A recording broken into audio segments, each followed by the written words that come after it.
Hai Sobat RLCS, terima kasih sudah klik video ini. Saya akan bahas game yang sangat krusial, game yang sangat menarik, dan game yang sangat rumit dari permainan kedua Grandmaster Abdus Satorov melawan Anies Giri dari babak ke-8 turnamen prestisius yang sedang berlangsung di Belanda, Tata Steel Chess Tournament. Kenapa saya bilang rumit? Coba teman-teman nonton sampai habis deh game ini. Ini benar-benar liar banget gamenya, tapi end gamenya sangat berkelas. Jangan lupa di like dulu, di share, dan di subscribe. Dan jangan lupa nyalakan lonceng notifikasi biar nggak telat konten RLCS. Dan jangan lupa jadi langganan di YouTube RLCS. Abdus Satorov sedang mimpin klasemen, memulai dengan pembukaan andalannya D4. Kemudian Anies Giri kuda ke petak F6, putih C4, E6. Kemudian putih kuda C3, hitam bishop ke petak B4. Ini adalah pembukaan Nimzo Indian ya, Ron Nimzowitsch yang menciptakan teori ini. Ciri khasnya seperti ini guys. Kemudian putih kuda F3, hitam D5, putih makan, dimakan lagi dengan pion, kemudian bishop ke petak F4. Nah, setelah bishop ke petak F4, ini kan terjadi perbedaan posisi ya teman-teman, seperti yang saya sering ulas. Jadi bisa berubah nama teorinya. Kalau sudah begini, ini jadinya Queen Gambit Decline, Ragozin Defense. Karena hitam menjawab dengan langkah D5 tadi. Makanya bentuk posisinya berubah. Setelah gajah ke petak F4, Anies Giri langsung menekan dengan kuda ke petak E4, putih benteng ke petak C1, hitam kuda C6.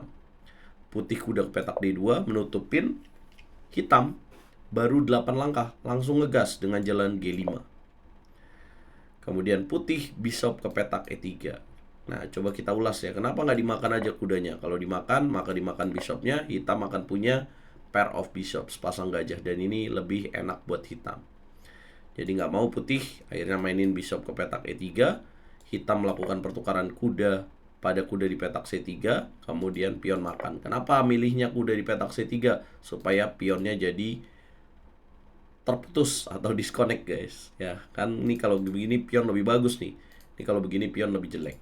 Gajah ke petak A3, kemudian benteng ke petak B1, hitam F5, coba F4, langsung taktis G3, dibantu lagi dengan bishop mundur petak D6, putih kuda F3, tutup langsung dengan F4, bishop mundur ke petak C1. Posisi begini Anies Giri berani untuk melakukan rokade pendek, emang luar biasa sih. Nah, kenapa berani ya? Kenapa berani? Pertama karena putih nggak ada serangan juga dan hitam siap untuk itu. Nggak mungkin juga rajanya di tengah. Sedangkan memilih rokade ke sayap menteri juga bahaya. Sudah terbuka jalur B dan masih jauh. Perlu langkah-langkah yang banyak untuk rokade ke sayap menteri. Putih juga ikutan ngegas dengan benteng B5 ancam pion. Hitam ancam nilai yang lebih tinggi G4. Kuda naik ke petak H4. Hitam jaga pion D5 dengan kuda E7. Putih E3, hitam C6, ancam benteng. Benteng mundur dibikin rapat lagi oleh Anies Giri dengan F3. Putih coba ganggu rantai pion dengan H3. Hitam gak peduli, bikin posisi jadi lebih rapat lagi dengan B5, mencegah C4.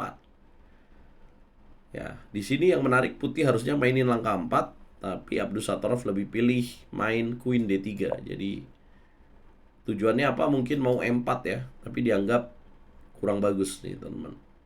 Hitam akhirnya benteng F7 ya, menjaga ini juga ya, ada ancaman ke sini. Putih nggak jadi E4. Kenapa E4 nggak dimainin? Karena kalau dimakan ada kuda D5. Jadi benteng F7 nih nggak cuma jaga doang, tapi persiapan ke sini juga. Abdus Satorov lihat itu, dia nggak berani. Dia mainin langkah Raja D1 dulu. Hitam benteng B8, putih makan pion G4, kemudian dimakan lagi, tetap bahaya dorong E4 karena kudanya bakal nangkring di petak D5. Gajah makan G4, putih gajah H3, perwira pasif ditukar dengan perwira aktif, hitam nerima, dimakan lagi, kemudian Queen D7, ancam benteng. Benteng mundur, makin dikunci putih dengan Queen G4. Nih, mencegah ini. Putih Raja C2, hitam gajah A3, benteng B3, ya pinter banget ya, ditukar gajahnya. Kemudian dimakan lagi. Tahu Anies Giri, dia sudah lihat kalau kuda ini lebih bagus dibanding kuda yang ini. Nah, kudanya inilah kenapa kuda harus di petak tengah ya. Kudanya outpost nih kalau bahasa taktik caturnya. Akhirnya Anies Giri mulai mainin manuver kuda C8. Putih Queen F1. Mau ngapain tuh? Ke sini atau ke sini atau ke sini bisa juga. Hitam raja G7, oh ternyata nggak jadi ke sini, tapi lebih pilih queen D1. Kemudian hitam H5, makin dikuatin, putih E4. Udah bingung putih mau ngapain lagi nih gue nih.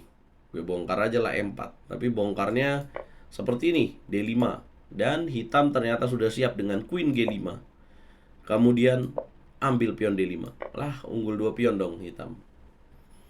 Kemudian putih C4, makan queen, dimakan lagi, dan kemudian hitam langkah bagus kuda B6. Dimakan pion B5, kudanya ke petak 4. Ini dia. Jadi udah mikirin tuh kalau dimakan pion B5-nya. Ini putih kalau terpancing makan pion C6, maka ditukar benteng, dimakan kuda C3, kena garpu. Kena fork. Kuda 4, kemudian putih benteng D4, hitam kuda C5, ada lagi jawabannya. Putih benteng C3, harusnya bentengnya 3, kemudian hitam benteng B5, raja petak C2, benteng pindah ke petak B7. Kreatif banget nih Anies Giri di game ini. Mau masuk, putih benteng C4, hitam raja F6, raja ke petak C3, kemudian benteng B1, dikasih kuda, kena skak sini, dapat bentengnya.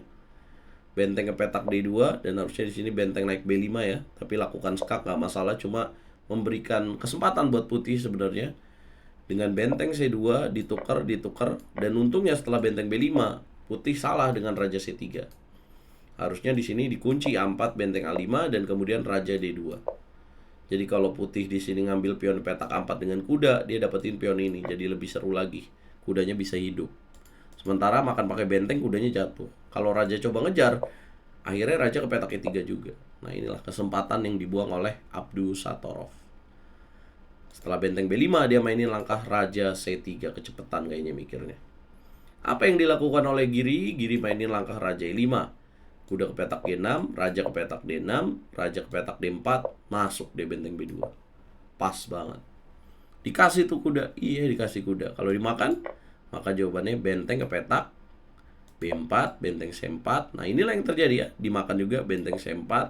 Kemudian C5 skak, raja ke petak C3, dia udah mikir sejauh ini. E3. Kalau dimakan, pion hitam promosi. Benteng mau kabur kemana? Benteng kabur ke petak H4. Apa langkah kuncinya? Langkah kuncinya adalah benteng B1. Boom, menyerah putih. Kenapa menyerah nih? Mau lolos pion nih. Jalan apa putih? Kalau dimakan, F2. Benteng F4 dikorbankan, kalah. Benteng F4 dikorbankan, tetap nggak menang ya, karena dia unggul 2-1 nih. Kalau kuda F4, benteng F3. Kalau makan sini. Raja mundur, tinggal mainin raja. Kalah ya. Ya, untungnya dia punya pion juga di sini. Kemana lagi kalau misalkan setelah benteng B1? Nggak ada jawaban ya. Coba, ada nggak bisa bantuin? Nah, inilah yang terjadi. Jadi Anies Giri benar-benar on fire ya. Jadi teman-teman bisa lihat dia ngalahin Gukes tadi pagi, saya udah ulas, dan dia ngalahin pimpinan klasemennya. Walaupun Abdus Satorov masih mimpin klasemen setelah kekalahan ini, karena dia masih memiliki poin yang lebih unggul, tapi jaraknya jadi kepangkas.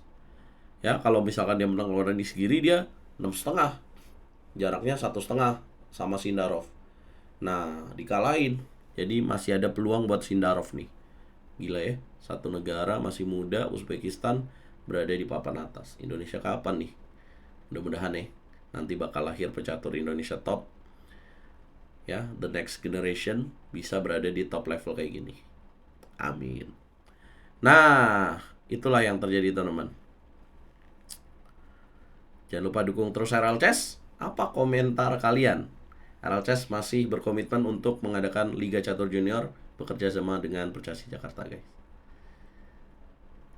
Aduh, on fire nih Bang Anies.